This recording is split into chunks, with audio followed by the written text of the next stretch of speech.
They think I'm fading. They think these hands are too stiff for work, this back too bent for fight, this mind too fogged to matter. Let them. Pretending to be weak is the best tool I've ever had. My name is Tom Whitaker. I'm 79, a retired farmer, a veteran, a man who built every fence post and planted every oak tree on this land with my own sweat. This farm isn't just property. It's my blood pressed into the soil, my lungs in every gust of hay-dusted air, my heart in the timber of the old barn. But to my grandchildren, it's just a prize, a golden ticket they've been waiting to cash. They visit rarely, and when they do, they circle me like vultures. They stand in the kitchen doorway, phones glowing in their palms, voices low but sharp. Grandpa, you should start thinking about the future. Who's going to inherit all this? We could put the land to better use. Better use, that's what they call it. As if my life's work is just a run-down monopoly board waiting to be flipped. I don't argue. I let my shoulders sag, let my voice crack just enough. Maybe you're right, I tell them, staring into my chipped coffee mug as though I've accepted my own expiration date. Their smiles spread too fast, too greedy. They think they've won.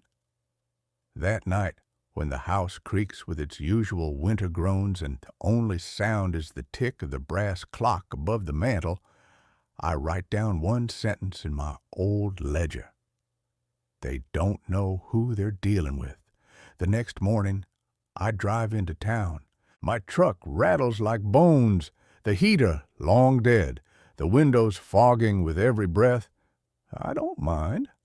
I like the cold. It keeps me sharp. I park outside a brick office that looks like nothing special, just another forgotten building on Main Street. But behind that oak door sits Walter Price, a man who once pulled my unit out of a firefight in Vietnam and later pulled half the farmers in this county out of foreclosure. Lawyer by trade, fighter by nature. Tom, he says when I walk in, his glasses sliding down his nose, didn't think I'd see you before spring. I've got a job for you, I reply. My voice is steady, not frail, not weak, steady. He leans back, folds his arms. The kind of job you don't want family knowing about. Exactly. We spend 3 hours going over papers until my head hums with the legalese. Walter grins when I tell him my idea. They'll never see it coming, he says, and better yet, it's bulletproof. You ready to make this official?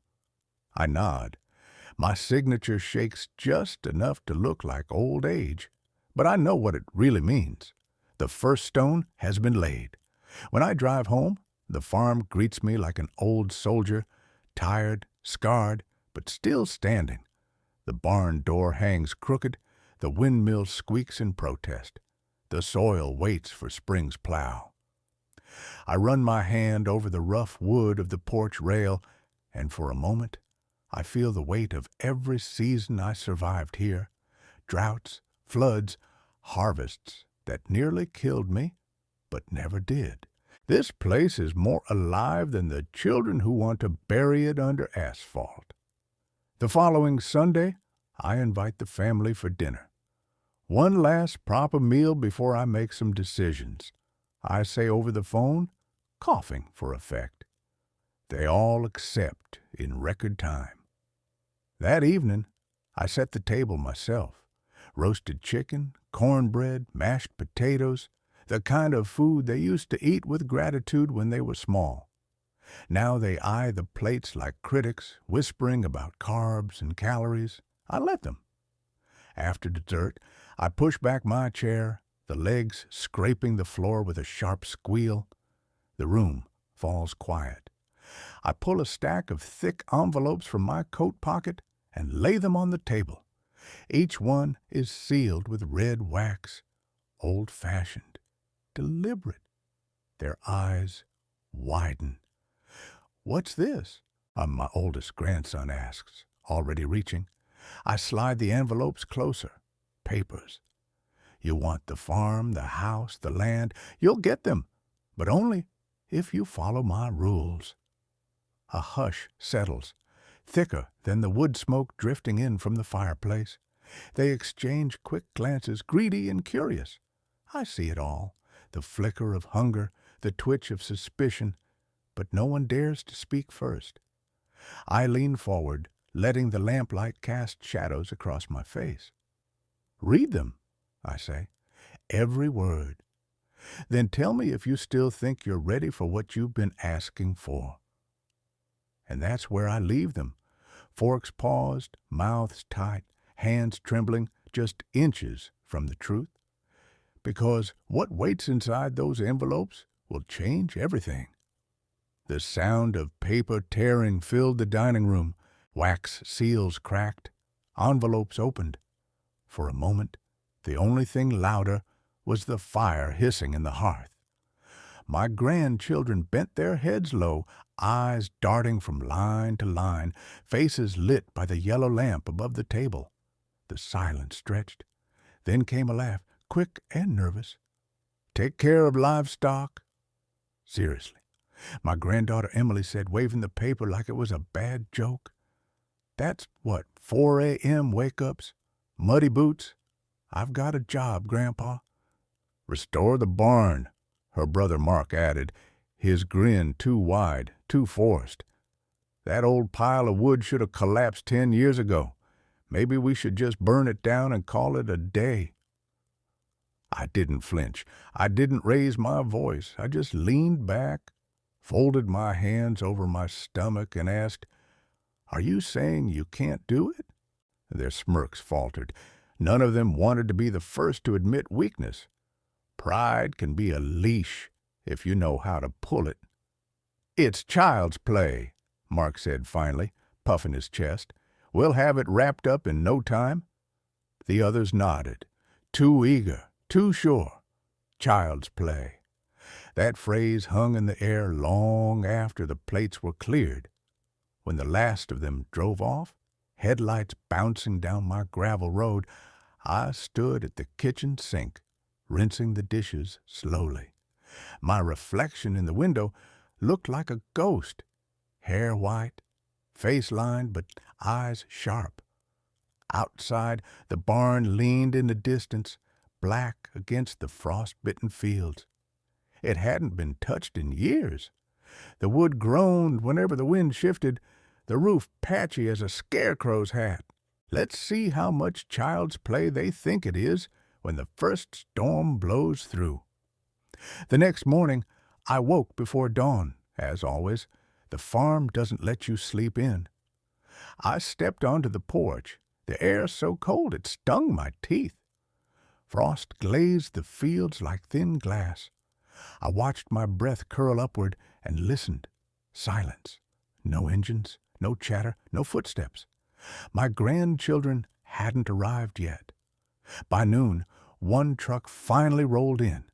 Emily stumbled out, her manicured nails already chipped from tugging on leather gloves. She walked toward the chicken coop with a look that suggested she'd rather be walking into a mall. You'll need to collect eggs before the cold cracks them, I called from the porch. Her shoulders stiffened. I know how to get eggs, Grandpa. 5 minutes later, the air filled with the sound of chickens shrieking. Emily came running out, flapping her arms, hair tangled with feathers. The basket she carried tipped, eggs splattering on the dirt. I almost laughed, but I didn't. I just sipped my coffee and thought, first crack in the glass. By evening, the others had shown up, late and sluggish. They tried their hands at chores, but city hands don't know the language of soil. Shovels dropped, ropes slipped, boots sank ankle-deep in muck. The barn door resisted every tug until Mark swore under his breath and kicked it open, only to be hit in the face with a cloud of dust and owl droppings.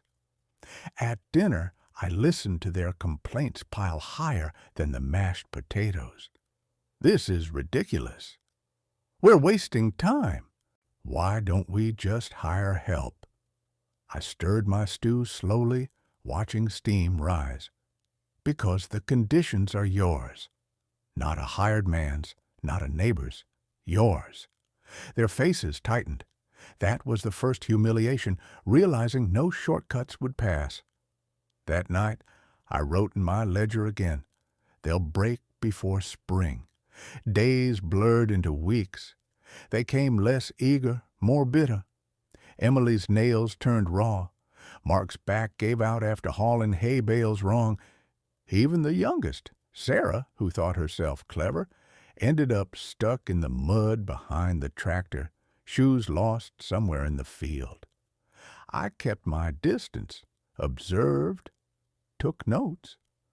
Sometimes, when I walked past the barn at dusk, I'd hear them arguing, their voices carried in the cold air, accusations, excuses, half-baked schemes about how to divide the chores. And one evening I caught something sharper. "We don't need to do all this," Mark whispered harshly. "He's old. He won't even know if we cut corners." "Are you sure?" Emily asked. I stopped by the corner of the barn, silent as stone, listening. "Yeah," he said. "We'll figure something out." The frost on the ground glittered under the moonlight like shards of glass. I turned back toward the house, my boots crunching softly, and smiled to myself. Doubt had bloomed, and doubt, once planted, grows faster than corn. The next morning, I placed a fresh envelope on the kitchen table before they arrived. Inside was a single line, typed clean on a heavy paper. "The land will test you harder than I ever could, and I am watching." When Emily opened it, her face drained of color. "Did you write this?" she asked, voice low. I shrugged. "It was already here when I came down." They glanced at one another uneasily. For the first time, I saw fear stir behind the arrogance. Good. Let them wonder how much I see, how much I know. That evening, as the sun bled red over the horizon, they left the farm early, muttering excuses. I stood on the porch, lantern glowing at my side, and thought, the game has only begun. Because what they don't realize is that I've already set the next snare. And when it snaps shut, they'll finally understand. This isn't child's play. The wind shifted one morning, hard and mean. It pushed dust straight through the cracks of the old barn, coating everything in a fine brown film. The cows bellowed louder than usual, unsettled. My grandchildren hadn't even shown up yet. They were already late. Again.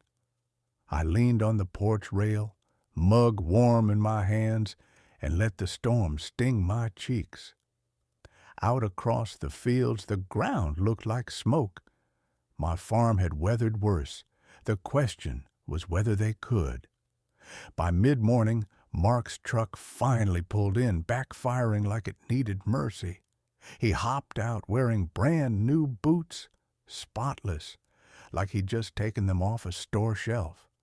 Emily followed, already fussing with her phone, thumb darting across the screen. Sarah trailed behind with earbuds in, barely glancing at me. "Morning," I said, my voice flat as the horizon. Mark muttered something about traffic. There is no traffic out here, just 2-lane roads and cows. Strike one, not that he noticed. I handed them a clipboard I'd prepared the night before. Feed weights, hay allotment, repair schedule. Emily groaned.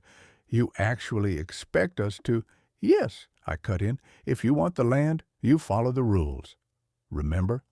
They rolled their eyes, but they took the clipboard, pride's leash still holding. Around noon, I walked down to the coop. Emily had been tasked with eggs again. I found her slipping 3 cartons into the trunk of her car. She froze when she saw me. "What's that for?" I asked, steady. Her cheeks flushed. The neighbors wanted fresh ones. Thought I'd make a little side money on my chickens. I raised a brow. She tried to laugh it off. We're family, Grandpa. What's yours is mine, I interrupted, voice sharp as barbed wire. Her mouth snapped shut. She shoved the cartons back into the coop without another word. First strike delivered, not loud, not messy, just enough to sting. That evening, I lit a single lantern in the kitchen. Its glow flickered across the wood-paneled walls. On the table lay a new envelope, thicker than the last, sealed again with red wax. They came in, dragging mud across my floorboards, bickering under their breath. Mark ripped the seal and read aloud. Clause 4. No personal profit may be taken from the land during the trial year. Any attempt to sell, barter, or pocket from livestock, crops, or structures voids inheritance immediately. Emily's face went white. Sarah muttered, "What's that supposed to mean?" I sipped my tea. It means the land knows greed when it sees it, and so do I. Mark slammed the envelope down. You never said anything about this before. You never asked, I replied, calm as stone. The storm outside rattled the shutters as if the farm itself was laughing. That night, after they stomped off to their cars, I opened my ledger. First strike landed. They bleed pride, not sweat. Perfect. The following week tested them harder. The dust storm had stripped half the topsoil off the east field. I told them it had to be replanted. Sarah stared at me like I'd spoken in another language. That's acres of land, Grandpa. We don't have the equipment for that. Better figure it out, I said. Rules don't bend for excuses. They tried anyway. Late nights, sloppy rows, seeds tossed like confetti. I watched from the porch, lantern glowing, every mistake recorded in my head. By Friday, they stumbled into the kitchen, faces streaked with dirt and sweat. Emily dropped into a chair, hair wild. This is impossible. No one could keep this up. I leaned forward. I did. Silence. Heavy, bitter silence. Then, as if she couldn't stop herself, Emily snapped, Yeah, well, maybe you shouldn't have. Look at you, old, broken down. For what? Some cows and dirt. We're wasting our lives here. Her words hung in the air, sharp as knives. My hands tightened around the mug, but I didn't let it show. I simply smiled thinly. Maybe you're right. Maybe you are wasting your lives. The land's never wasted mine. They didn't answer. They couldn't. Later that night, I slipped another envelope into my desk drawer, where I knew they'd snoop. Inside was a photocopy of the trust clause, the one they hadn't seen yet. It named an alternate, their estranged cousin, the boy they despised. I didn't leave it out in plain sight. No, I let the edges stick just enough, a corner peeking, like a secret daring to be stolen, because I knew them well enough to know they couldn't resist. Rain fell that week, steady and cold, drumming against the tin roof of the barn. I sat by the window with a blanket over my shoulders, watching rivulets snake down the glass. The land always needed water, but too much at once could drown a crop. Kinda like greed. Looks good at first, then it rots everything underneath. By Wednesday, my grandchildren didn't bother hiding their frustration anymore. Mud caked their boots, their backs ached, their patience frayed. Emily tossed her gloves onto the porch one morning and snapped, I didn't sign up to be a farmhand. I have a degree. I didn't answer, just nodded toward the barn. Silence can cut deeper than words. That night, when the rain paused, I heard footsteps in the hallway, light ones, cautious. I stayed still, breathing slow. A drawer slid open, paper rustled. I pictured Emily's hand pulling at the corner of the document I'd left there. Bait. The next day, their whispers grew sharper. Sarah asked, "Do you think he'd really give it to him?" Mark hissed back, "No way. He's bluffing." But doubt had seeped in like water through a cracked roof. 2 nights later, I saw them huddled at the kitchen table after they thought I'd gone to bed. A single bulb lit their faces, pale against the dark. Their voices were low but urgent. "We can't last a year," Emily said, biting her lip. "So we don't," Mark replied. "We make our own deal." "With who?" "There's a developer in town," he said. "They've been sniffing around this land for years. Golf course, vacation homes, whatever. We sell a piece, just a piece, and cash out." Sell a piece. My jaw tightened in the shadows. They hadn't even lasted 3 months. The following morning, they were all sugar and smiles. Mark poured me coffee. Emily asked if I needed more firewood. Sarah even swept the porch. It might have fooled a man who hadn't raised children, but not me. Their politeness stank like spoiled milk. I played along. I let them think they were clever.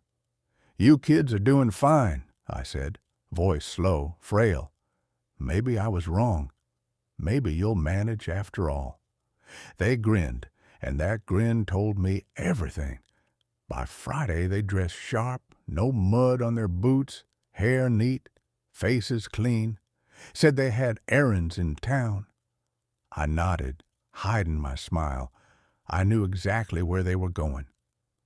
The courthouse sat in the center of town, a marble box with columns that tried too hard to look important. Walter met me there before noon, papers already in hand. "They'll come," he said, tapping his watch. "I'll be ready." Sure enough, Mark and Emily showed up not an hour later, walking fast, eyes darting. Sarah trailed behind, chewing her lip. They didn't see me in the corner of the hall, half hidden under my hat. They approached the clerk's desk, asking about deeds, partitions, what it would take to separate off a slice of land. I heard every word, greed dripping out of their mouths like honey. The clerk shook her head. "I'm afraid the trust prevents any sale or collateralization for the next year. Everything's locked tight." Mark's face flushed red. "There must be a way." "Not unless you're the alternate named here," she said, tapping the file. "And you're not." Their heads whipped around at that. "Alternate?" Emily asked. "Yes, a cousin," the clerk said, not realizing the grenade she'd just dropped. "Names listed right here. I didn't need to see their faces. I knew the fury, the shock, the humiliation boiling behind their eyes. Their estranged cousin, the one they hadn't spoken to in years, the one they mocked at family gatherings, the one they never considered a threat. They stormed out of the courthouse, voices echoing off marble walls. I stayed seated in the corner, listening to their footsteps fade, a smile curling under my breath. That evening, they returned to the farm with their anger poorly hidden. Mark slammed a shovel into the dirt. Emily paced the porch. Sarah sat quiet, biting her nails. I let them stew. When the sun dipped low, painting the sky in streaks of orange and violet, I stepped onto the porch. "Long day?" I asked. Emily spun around. "Why didn't you tell us?" "About him." I shrugged. "You never asked." Her eyes narrowed. "You planned this." I sipped my tea. "Maybe the land planned it. It's funny that way. Gives to the ones who respect it, not the ones who take shortcuts." Mark muttered something under his breath, fists tight around the shovel handle. I heard every syllable. "Old man won't last a year anyway." I didn't flinch. I didn't reply. But inside, I wrote another line in my ledger. "They've declared war. Good. I already know how it ends. That night, the rain returned, hissing against the roof like applause. I lay awake in the dark, listening, not to the storm, to the sound of them breaking. The dust returned after the rain, thicker now, clinging to every surface. My fields looked like smoke again, rows of corn half buried in grit. Farming's always been a gamble. You play with weather, with time, with fate. But my grandchildren thought it was a board game. Win a turn, cash a prize.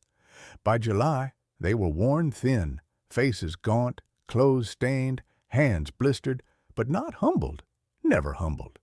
Pride doesn't break easy, it splinters slow.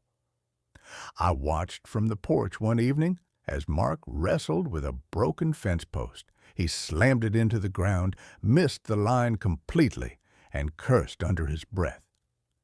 Emily sat on the tractor seat scrolling her phone, pretending to take notes. Sarah leaned against the barn door, earbuds in, pretending she didn't hear the cow bawling for feed. That's when Walter's truck crunched down the drive. They froze like children caught cheating at cards. "Afternoon," Walter said, stepping out, briefcase in hand. His tie flapped in the hot wind, but his eyes were steady. "Tom, you ready?" I nodded. "Kitchen table'll do." The kids exchanged uneasy glances. "What's this about?" Emily asked. I smiled thinly. "Business." Inside, Walter spread out a set of documents across the table. His pen gleamed under the single hanging bulb. He slid one page toward me.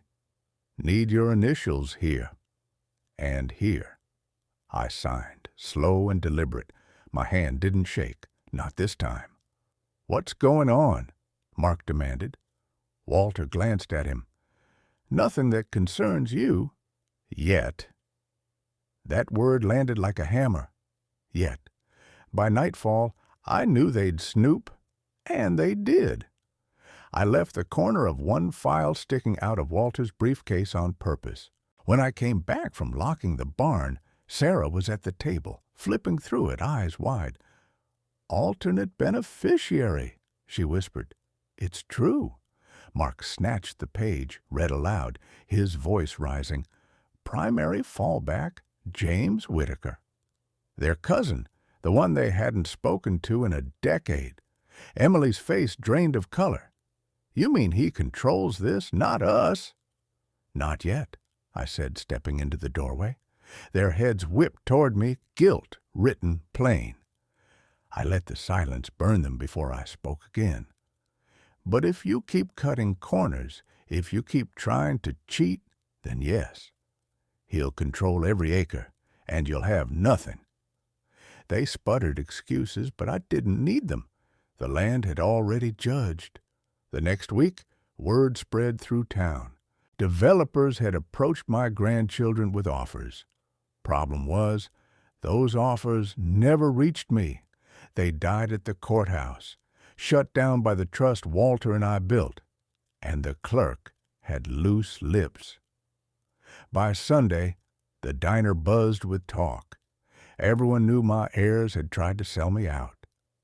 At church that morning, the stares said it all. A few shook their heads. One man muttered, "Shameful." I didn't defend them. Let the whispers do their work. Reputation's a field. Once it's burned, it takes years to regrow. Back at the farm, their tempers snapped faster. Emily accused Mark of leaking to the cousin. Mark accused Sarah of slacking. Sarah accused both of being idiots. Their voices rose sharp under the barn rafters until even the owls flew off. I stood outside in the dusk, lantern swinging in my hand, listening. My ledger would have a long entry that night. Later, when the shouting quieted, I set another envelope on the porch bench. Inside, a single line. The land belongs to those who keep it, not those who sell it. By morning, it was gone. They showed up tight-lipped, avoiding my eyes. But I knew. They were rattled now, not just tired. doubt and humiliation had gnawed deep. That evening, as the sun dropped low, I climbed the barn ladder myself. Each rung groaned under my weight. Dust swirled in the golden light slanting through broken boards. I stood at the top, looking down at the field stretching wide, the farmhouse crouched against the horizon. My knees ached, my lungs burned, but my mind was sharp. Below, I saw them gathered, arguing again, their voices drifting up, words like lawyer, sell, alternate, carried on the wind. I smiled, steadying myself on the beam. They thought they could outmaneuver me. They thought age made me blind. But I had already moved every piece on the board, and tomorrow they'd discover the next one. Because the farm wasn't theirs to claim anymore, not after what I'd signed with Walter. Part of it already belonged somewhere else, somewhere that would break their pride in half. The courthouse always smelled the same, lemon polish on the banisters, dust clinging to the corners, and the faint tang of ink from the clerk's office. I walked slow, boots echoing off the marble floor like each step was a verdict. Walter walked beside me, briefcase swinging at his side. He didn't need to hurry. Men like him never did. We weren't alone. My grandchildren were already there, lined up on a bench under the high windows. Mark tapped his fingers against his knee as if the rhythm might buy him patience. Emily scrolled her phone without looking up, her lips tight. Sarah gnawed the cap of a pen, eyes darting toward the clerk's door. None of them greeted me, not even a nod. Walter and I went inside. The air was cooler still. He spread the papers out across the clerk's desk, his hand steady, his tone clipped. The clerk, a tired woman with glasses slipping down her nose, read each page, stamped, signed, stamped again. The sound of a seal thudding down carried through the hall like hammer blows. Donation transfer, county school district, title of 10 acres confirmed, stamp, deed transfer, rural health clinic, title of south pasture, confirmed, stamp. When we stepped back into the hall, their faces told a story. Emily stood so fast her chair screeched against the floor. "What did you just do?" I adjusted my hat, slow. "Gave land where it belongs." Mark's voice cracked louder than he wanted. "You mean you just gave it away?" "To people who will use it," I said, "not bleed it dry." Their jaws worked. No words came. Behind them, 2 townsfolk waiting in line had already stopped pretending not to listen. One shook his head, muttered something about shame. The sound reached my grandchildren's ears like stones hitting glass. By the time I left the courthouse, the whispers had already sprouted. That's how it works in a town like ours. Gossip grows faster than corn. At the diner, men leaned over their coffee mugs, heads close. At the post office, a woman touched my arm, said, "Good for you, Tom." About time the school had new grounds. My grandchildren weren't offered smiles, no handshakes, no friendly nods, just stares. Quiet, sharp, heavy. That evening the 3 of them stormed into my kitchen. The lantern on the table threw their shadows against the wall, long and twisted. Mark slammed his fist on the wood so hard the silverware rattled. "You had no right." I looked at him over my coffee. I had every right. I built this place. You think you're owed just because you share my name. Emily's voice was brittle glass. "You're humiliating us in front of everyone." "Do you know what people are saying?" "Yes," I said evenly. "They're saying the truth. You showed them yourselves. I only lit the lamp so they could see it." Sarah stayed quiet, arms crossed tight. She looked like she wanted to disappear, but pride wouldn't let her leave the room. The next morning, I stood on the porch and heard it, the school bell ringing across the fields, sharp and steady. Kids' voices carried faintly, laughter tumbling like water. Workers marked the first 10 acres, measuring tape glinting in the sun. That land would never be theirs again. The sound of that bell must have been torture for my grandchildren. They arrived late, faces pale, eyes red. They muttered excuses about appointments, errands. But I saw the truth in the way they avoided looking at me. They'd walked through town and felt the weight of every stare. By dusk, the rural clinic's lights flicked on for the first time, soft yellow against the fields, a beacon on the south pasture. The clinic director had shaken my hand earlier, gratitude warm in his grip. "You saved lives with this, Tom." I didn't say much. I didn't need to. I knew the glow of that building would do more talking than I ever could. When my grandchildren returned that night, the lantern in the kitchen showed them wilted. Emily's hand shook when she set her phone down. "We could contest it," she muttered. "There must be a loophole." Walter's words echoed in my head. "It's airtight. They can try, but they'll choke on the ink before they break it." Mark glared at me across the table. "This isn't over. We'll fight you." I leaned forward, voice low. "You already lost.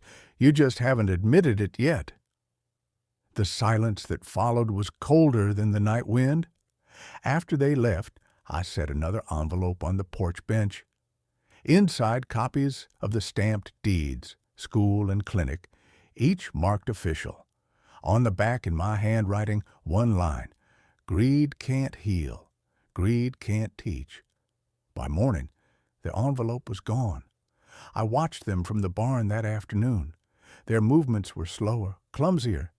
Emily spilled half a pail of feed. Sarah dropped tools twice. Mark swung the hammer wrong and split the board he meant to nail. They weren't just tired, they were unraveling. At supper, they barely spoke. Only the scrape of spoons against plates and the heavy thud of their pride falling apart. Later, as I wrote in my ledger, I paused, listening. Out the window, lanterns bobbed near the barn. Whispered voices carried on the wind. I caught words: lawyer, reversal, sell. Desperation bleeding into their tone. Around midnight, I heard the creak of the porch boards. Footsteps, slow, hesitant. A shadow passed across my window. Then silence. I held my breath, lantern in hand, every nerve sharp. They were planning something reckless. And I knew the next move wouldn't be just humiliation. It would be war. The air had that edge of summer turning, hot days, cold nights, stars sharp as pins. The farm was restless. Even the cows shifted uneasy in their stalls, like they could smell the storm building, not in the sky, but inside my own bloodline. I didn't have to wait long. Desperate people move fast. One evening, I caught Mark standing on the porch with his phone pressed close, whispering. "I don't care what it takes," he hissed.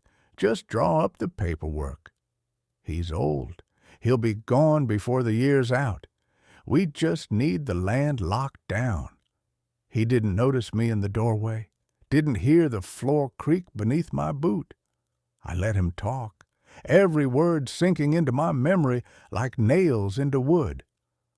The next morning, they arrived earlier than usual, dressed sharper, hair slick, eyes darting. Not farm clothes, town clothes. They weren't here to shovel or mend fences. They were here to force a hand. I didn't ask where they were headed. I already knew. The courthouse doors slammed behind them at 10 sharp. I followed, slow, my steps echoing across marble floors. They stood at the counter, demanding a hearing, waving papers their lawyer had drafted. Their voices carried down the hall, brittle with urgency. "We demand control of the estate," Mark shouted. "He's unfit to manage affairs." The clerk looked over her glasses, unimpressed. Unfit. On what grounds? Emily leaned forward, her voice dripping rehearsed pity. "He's confused. He leaves strange notes. Talks about dead relatives like they're alive. He's not capable anymore." I almost laughed out loud, pretending weakness was my weapon. And now they were using it as their argument. But before the clerk could answer, another voice cut in. Steady, low, unmistakable. "Funny. He seemed sharp enough when he signed me on." They turned, and there he was. James, their cousin. Taller now, older, dressed plain, but sure. The one they mocked as a boy, ignored as a man. Standing here with documents in hand. "You?" Emily spat. "Me," James said simply. "Alternate beneficiary. Name's right there." He tapped the file. "If Grandpa steps aside, or if you try to cheat, the land comes to me." Their faces drained of color. The courthouse air went still. I didn't say a word, just leaned against the wall, arms folded, letting the silence hammer them harder than any speech. They left in a fury, voices echoing, slamming doors. By the time they reached the farm, their anger boiled over. Mark threw a pail against the barn wall, the clang sharp as gunfire. Emily paced the yard, muttering curses. Sarah sat on the porch steps, face pale, whispering, "We can't win. We can't win." I stepped into the yard, lantern swinging from my hand, its glow cutting through dusk. "You've shown your hand," I said, "and now the game's done." Mark whirled on me, face red. "You tricked us. All of this—" "No," I cut in. My voice was steady as the earth under our boots. "You tricked yourselves. You thought the farm was dirt and lumber. You forgot it was trust, and trust doesn't bend to greed." Emily's eyes glistened with fury. "You'll regret this." "We'll find another way." I lifted the lantern higher, its flame trembling in the night wind. "Then try. But know this. Every step you take now, every deal you make, every lie you spin, it's already written. I've planned for it." Their silence was heavy. Even the cicadas hushed. I walked back toward the house, leaving them in the dark. But as I reached the porch, I heard Mark's voice, low and bitter. "If we can't have it, no one will." The words stopped me cold. I gripped the lantern hard enough for the metal to burn, because desperation doesn't just cheat, it destroys. That night, as the wind howled through the rafters, I sat at the kitchen table, ledger open, pen steady. My hand wrote the words before I even thought them. Tomorrow, the trap closes.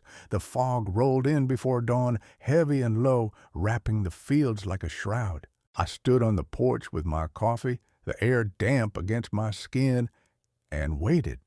The farm was too quiet. Even the roosters hadn't crowed yet. A strange stillness before the blow. By mid-morning, the gravel road rumbled, not with my grandchildren's beat-up trucks, but with flatbeds, 2 of them. Workers jumped down, unloading steel posts, surveying gear, rolled maps. Their jackets bore the name of a tourism company the town had been whispering about for years. Emily stumbled out of her car, hair a mess, voice sharp. "What's going on?"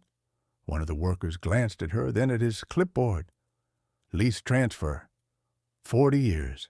Signed and sealed." Mark barreled up behind her, face red. "Lease? What lease? You can't—" The worker shrugged. "Talk to the owner." Their eyes whipped toward me. I sipped my coffee. "You wanted to sell pieces of the land. I just did it better. 40 years, tourism contract, farm stays, cabins, horse trails, locked tight." The color drained from their faces. The land they thought was theirs to inherit had already slipped through their fingers, replaced by contracts stronger than their threats. Sarah's voice cracked. So, we have nothing, not even the house. Right on cue, one of the workers handed her a packet of documents. The pages fluttered in the wind, stamped, signed, sealed. She dropped them, paper scattering across the dirt like fallen leaves. Mark's voice rose desperate. You can't do this to your own blood. I met his eyes steady. Blood built this farm. Greed tried to bury it. I just chose which one wins. The workers moved on, hammering markers into the ground, measuring lines, planting flags. My grandchildren stood frozen out of place on the very soil they'd once mocked as worthless. Inside the kitchen, I left one last envelope on the table, their names scrawled across the front. I knew they'd open it the moment they found courage to step inside. I loved you, but you only loved my money. You've lost the farm, but more than that, you've lost me. Remember this, greed always ends in emptiness. When they finally read it, silence filled the house. No shouting, no bargaining, just silence, because there was nothing left to bargain with. That evening, I walked past the barn one last time. The boards groaned, the roof sagged, but it stood, like me. Then I turned down the path into the woods, to the small cabin I'd built with my own hands decades ago. Just enough space for one man, one kettle, and one piece. I lit a fire in the stove, set water to boil, and pulled my chair to the window. The sun sank behind the fields, turning fog into gold. My hands, scarred and stiff, cradled the mug as steam rose. They would never understand. They thought revenge was anger, shouting, fists. They didn't know revenge could be quiet, signed in ink, carved in silence, carried out by the very soil they disrespected. As the kettle whistled low, I leaned back, breathed deep, and let the truth settle. The farm was free, the land was safe, and my grandchildren were left with nothing. Not because of traps or cameras, not because of tricks, because of their own greed and my plan, written in patience. I raised my mug to the sunset, the cabin glowing around me. My last words stayed quiet, but they carried farther than any shout. They'll never take me for a fool again.